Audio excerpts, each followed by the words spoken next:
Kaleshwaram commission నివేదికపై విచారణ వాయిదా పడింది. కౌంటర్ దాఖలకు తెలంగాణ ప్రభుత్వం సమయం కోరింది. దీంతో పిటిషన్లపై విచారణను వచ్చే నెల 12కు వాయిదా వేసింది తెలంగాణ హైకోర్టు. గత విచారణలో ప్రభుత్వం కౌంటర్ దాఖలు చేయాలని ఆదేశాలు ఇచ్చినప్పటికీ ప్రభుత్వం దాఖలు చేయకపోవడంపై హైకోర్టు ప్రభుత్వంపై తీవ్ర అసహనం వ్యక్తం చేసింది. కౌంటర్ దాఖలు చేయడానికి సమయం కోరడంతో కేసు విచారణను ఈ నెల 12కు వాయిదా వేసింది.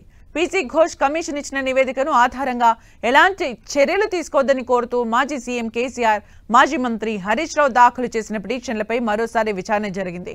గత విచారణలో కౌంటర్ దాఖలు చేయాలని చెప్పినప్పటికీ ఎందుకు కౌంటర్ దాఖలు చేయలేదని ఏజీ సుదర్శన్ రెడ్డిని ధర్మాసనం ప్రశ్నించింది.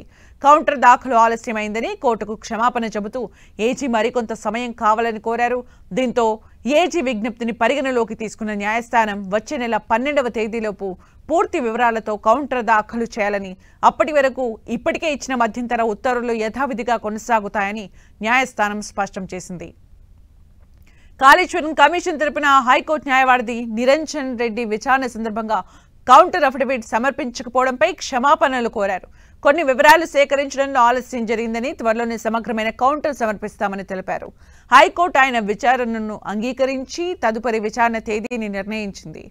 ఇక ఇదే కేసులో మాజీ ముఖ్య కార్యదర్శి శైలేంద్ర కుమార్ జోషి, ఐఏఎస్ అధికారి స్మితా సబర్వాల్ దాఖలు చేసిన పిటిషన్లపై కూడా హైకోర్టు మధ్యంతర ఉత్తర్వులు పొడిగించింది. పీసీ ఘోష్ నివేదిక ఆధారంగా నేరుగా చర్యలు చేపట్టకూడదని స్పష్టమైన ఆదేశాలు ఇచ్చింది ధర్మాసనం.